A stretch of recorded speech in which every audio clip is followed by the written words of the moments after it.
রাঙামতি তীরন্দাজ, এবার আর তুমি কিচ্ছু করতে পারলে না। ধারাবাহিকের আজকের পর্বে আমরা দেখতে পাবো এক ভয়ঙ্কর দৃশ্য।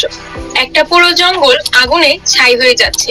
চারদিকে শুধু আগুনের লেলিহান শিখা, ধোঁয়া আর আতঙ্কের চিৎকার।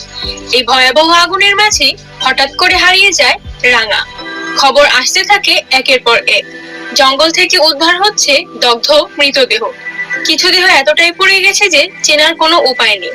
চারদিকে শুধু একটাই নাম শোনা যাচ্ছে, রাঙা, রাঙা। অনেকে বলতে থাকে হয়তো কাউকে বাঁচাতে গিয়ে সে আবার আগুনের ভেতরে ফিরে গিয়েছিল। কিন্তু সময় যত গড়ায়, উদ্ধারকারী দল যত খোঁজ চালায়, ততই আশার আলো ক্ষীণ হতে থাকে। কোথাও রাঙার কোনো খোঁজ নেই।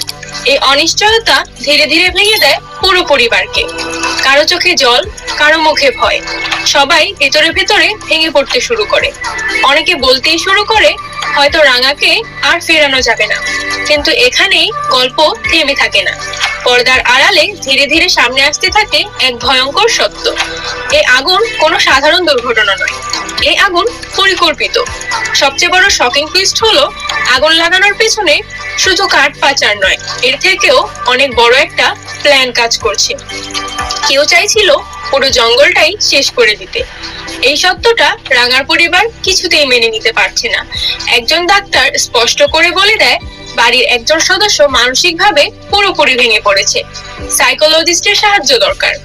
সবার মনে একটাই প্রশ্ন, রাঙা কি সত্যিই মারা গেছে নাকি কোথাও বেঁচে আছে? উদ্ধারকারী দলের বক্তব্য আরো ভয় ধরায়। তারা জানায় আগুন এতটাই ভয়ঙ্কর ছিল যে ভেতরে টিকে থাকা প্রায় অসম্ভব। কিন্তু বাস্তবতা এতটাই নির্মম যে কেউ নিশ্চিত করে কিছুই বলতে পারছে না।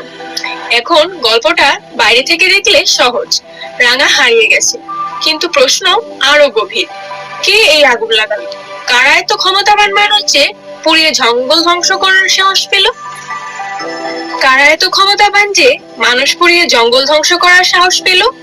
এই প্রশ্নগুলোর উত্তর ধীরে ধীরে খুলে দেবে রাঙামতি তীরন্দাজের আগামীর ভয়ঙ্কর রহস্য।